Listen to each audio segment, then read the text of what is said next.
Assalamu alaikum wa rahmatullahi wa barakatuh. وعليكم السلام ورحمة الله وبركاته. All right, so another episode here, Islam on the Block. I'm Abu Zaire, and we have our brother Abu Amir. And this is gonna be part two of the life and times of our brother. So, all of us at Masjid al-Mu'min, we were affected by the dawah of the Sheikh and his knowledge and his wara, his akhlaq and everything like that. I think everybody was affected by it. Now, and everybody from the community, they either had the desire to go and travel and study, or they actually had more than the desire. They did it, and you were one of those people who actually left. So I want to talk about that aspect today. And my first thing that I want to get into is, did you just jump right into it gun ho, or did you go and do some kind of reconnaissance work first? And how did you decide on Saudi as opposed to, because you went other places, Egypt and Yemen? So how did you decide that Saudi was the spot for you? Now, again, Assalamu alaikum wa rahmatullahi wa barakatuh. And first and foremost, we give praise to Allah subhanahu wa ta'ala.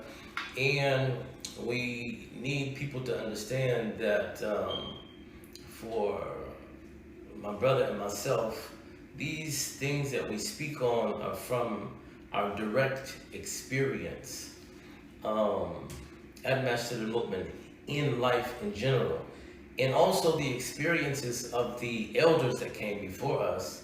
And now we're seeing our peers in the younger generation also, and the things that they're going to trying to maintain their Islam. But in answer to the question, the people from Los Angeles understand that the brothers at Masjid al-Mu'min in particular, and we keep saying this again and again, but I've been to New York, I've been to Philly, I've been to Detroit, I've been, St. Louis and all these different places. I don't know one other masjid where probably every single person that prays there has at minimum visited another country, an Islamic country, or has attempted to live outside of the country, or has gone to study, right? And just had that general desire to step outside of their comfort zone and, deal with the Muslims at large. Yeah, I think the only place that has this kind of number is probably Philly. But it's kind of spread out in Philly. It's not secluded to one masjid. Right. You understand? We're the only Salafi masjid in Los Angeles. Yeah. Period. So, as opposed to Philly, they have a number of masajid there and a number of brothers. So, in 2004, myself and Brother Abdul Malik and Brother Abu Yusuf, we went to Hajj. So after Hajj, seeing Saudi, Mecca, Medina, Jeddah, we had already planned that we would visit a few places.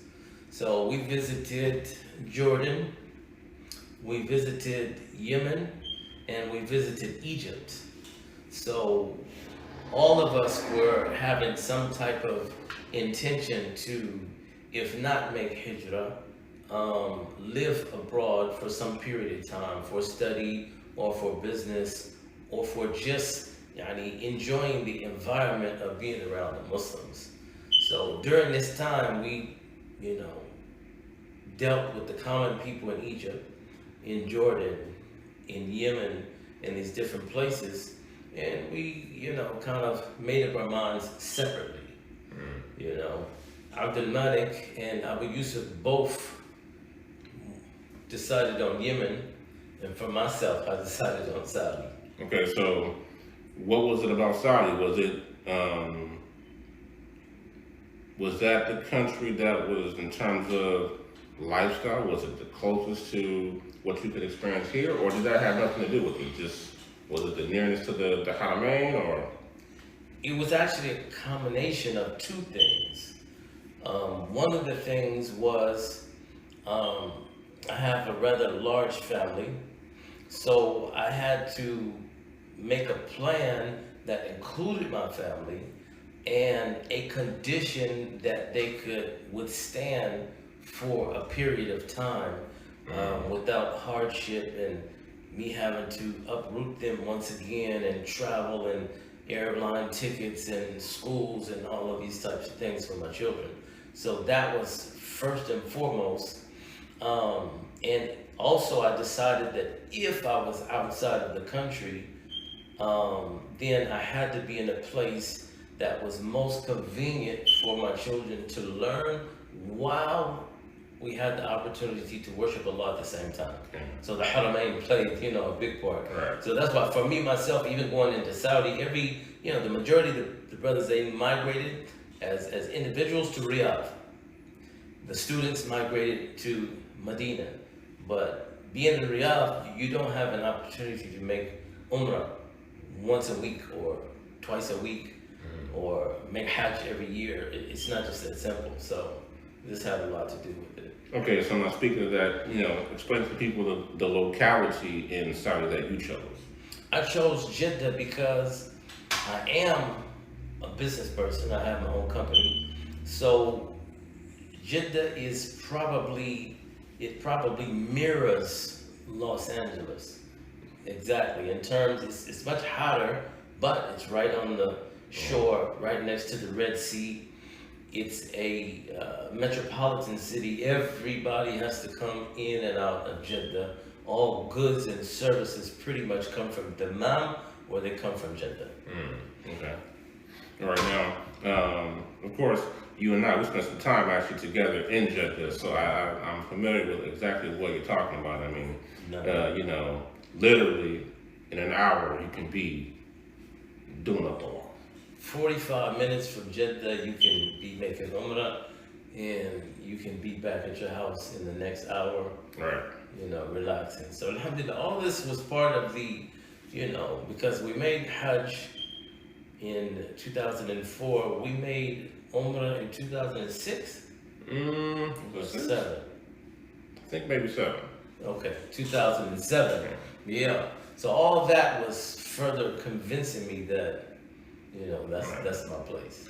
Now, if you don't mind, just in terms of Hajj, because, we go back, which we mentioned before. Yeah. So, the ni'mah of going to Hajj, the people who know you, they saw it. No. Do you mind to kind of, give a few little details from the bad, No. SubhanAllah, I always say that, my journey to Islam in and of itself for me was a miracle because the path that I was on, and upon accepting Islam, that very same moment, I haven't, some people come in and out, they waver. I haven't had one moment, in the last 34, 35 years that I've questioned, this journey. So, and after making Hajj, it seemed that business in itself, life in itself, just exploded for me. Yes, sir. I had a number of children at that time, but after Hajj, I literally had 2 children every 16 months. SubhanAllah. And Allah subhanahu wa ta'ala just, opened up the doors for myself and my family, and we received the benefit from that. Alhamdulillah. Now, so, I remember when we came back from Umrah, which was, that trip was Mubarak, Alhamdulillah. You know, we got to sit with a number of ulama, and you had been there, so you showed me all around, and Yeah. so but when we got back, I mean, I remember that you were determined to go ahead and take off, right? Yeah. So correct me if I'm wrong, but I remember you going first and kind of like getting things set up. For sure. Okay, so take us through that. Let me say first that when we made the first trip in 2004, me and the brothers, one of the things that we discussed was the experience of those people that came before us. So some people would leave the U.S. with the intention to make hijrah. Some people would leave with the intention to go abroad and study. Some people would leave with the intention to work or just experience the Islamic life, as I said again. What most people don't understand, having that desire, is that it actually takes a real plan to do this in any type of successful way. So yes, the number of trips that I took, I was doing reconnaissance, if you will, and checking this out and checking that out and planning this, and I was talking to a number of people and getting information, because going to a place like Saudi, you have to understand there's only 3 ways that you could enter the country, especially at that time. That is if you were a student and you became accepted into the Jamia, or if you accepted a job there mostly as an English teacher. You might have worked in the medical field, or if you were an investor. Myself having my own business here in the U.S. and understanding from those visits that the main complaint of the people was the khifala. If you go there, you're going to be up under the khifala of somebody, Right. Meaning you'll have a khafila. This person is actually, I want to say they're almost tantamount to an owner of you. You can't move. You can't do anything, leave or enter the country without their explicit permission. Okay, so now I know you. That's not a part of your makeup, so I can see why. So explain to people then. Okay, clearly you chose the business route. What are the ins and outs of one, getting a business established, and 2, what's the business environment like? Especially as a foreigner and as a person holding an American passport. Good, excellent question. Let me see if I can answer this. I need to where it's comprehensive. Number one, they want you to have mablagh. They want you to have an amount of money to be an investor. I believe going in it was, I want to say 100,000 or 160,000. Okay, dollars. And what you have to do is you have to go through a whole registration process. You have to get your license and your company, everything registered and notarized and authenticated in the U.S. Then you have to transfer this to the Saudi embassy and then to the investment office. There they have one in Riyadh, and then they have one in Medina, and they have one in Jeddah. You transfer your paperwork there. After they approve the paperwork, then you can receive an invitation to get an iqama, right? If you go as an investor, that means you will not have a kafir, okay? You will not have a kafir. And not only will you not have a kafir, but you'll be in the position of a Saudi, so to speak, because you will be able to be a kafil to other people. Right. You'll be able to have a maid, you'll be able to have a driver, you'll be able to have employees. You can leave the country and enter the country with your own signature and nobody else's signature. This is one of the positive things dealing with that. Okay. So now, in terms of the business on the ground, acquiring an office, hiring employees, what is that experience like, and how does that compare to here, or is that just something that's universal? For any person that is of Western country, this is something that is so unheard of and ajib. I don't even know how to describe it.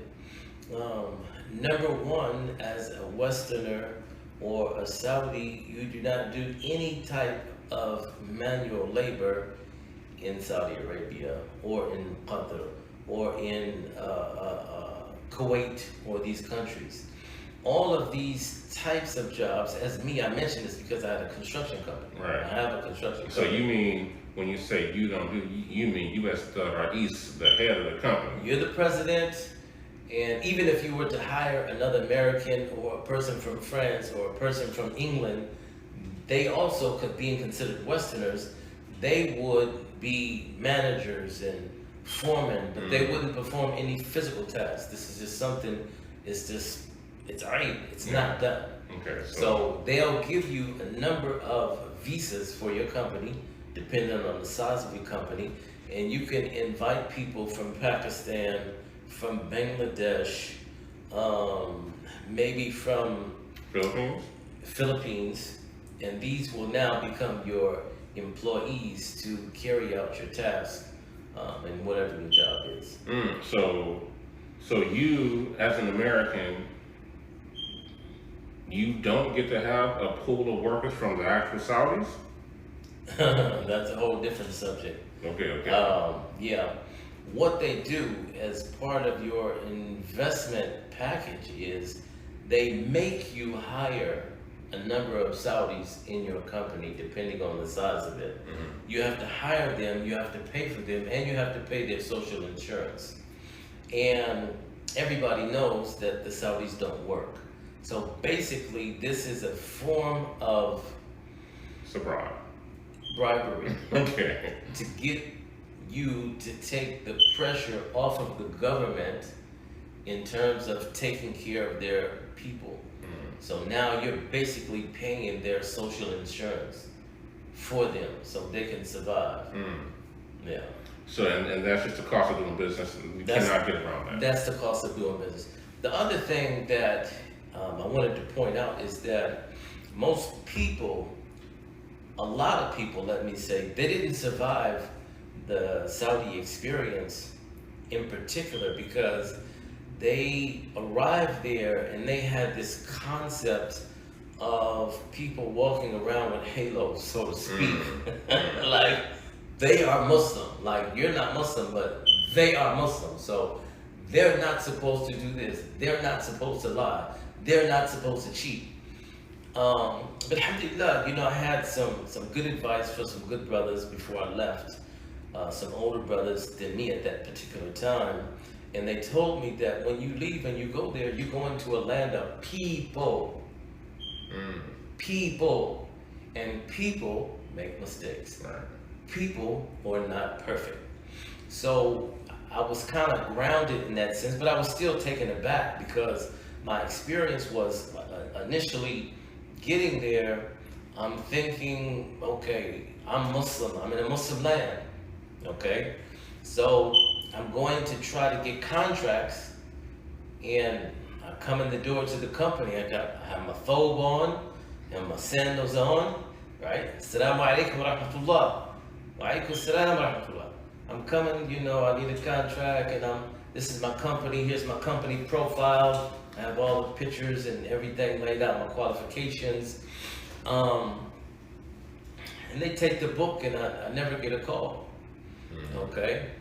So I got some more advice from some people. Mind you, this is time going by. Right. Okay. We're living, and spending money and every day. But nothing coming back in. Nothing coming back in. Okay. So this is a learning curve. So, like I said, I had to understand that, as disturbing as it may seem, the Saudis in Saudi have probably zero respect for the Muslims in general. And this is just how it is. Man, I'm sure that people watching us will be amazed to hear this. I say it with a kind of a heavy heart because it was a real blow for me. You know, I'm coming in the door and I'm like, yeah, Assalamu alaikum. What's your name? Abu Amir, Khairi. MashaAllah, MashaAllah. But after that, there's no response, there's no nothing.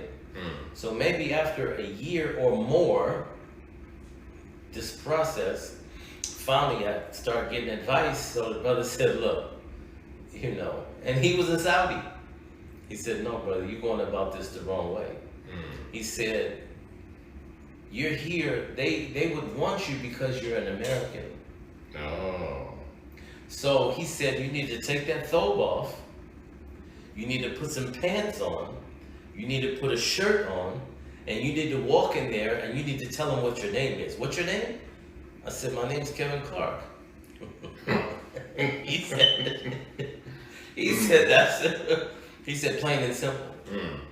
And subhanAllah, brother, like I said, with a heavy heart, I explained that within 3 months after that, I received my first contract.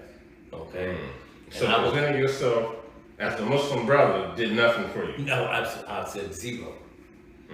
Nothing. But when I walked in the office with pants and a shirt buttoned up, and they said, how are you? I said, I'm doing fine. So, no salam. Okay. Wallah, no salam. Yeah, so you know what? That reminds me, I remember, you know, when we would be in Amir and, you know, when we would talk to people, you know, we would, back then, you know, we were struggling with that Arabic, right? But we were trying, right? Yes. But the minute they find out that we're from America, they want to speak English. They want, period. They want to speak English. Yeah. So, yani, as I said, when I said my name is Kevin Clark, everybody jumped up. MashaAllah, MashaAllah, anta Amriki. Kevin Clark with the blue passport. Yes. Okay. You know. So at that point, and until I exited Saudi, I'm Mr. Kevin. Everybody knows me as Mr. Kevin. I get off work, I put my thobe on, I'll go to class, I'll go make umrah, make hajj, whatever the case may be, hang with the family. When I go to the office, then, you know, I'm Mr. Kevin. So basically you got two different masks on, so to speak. Okay. All right.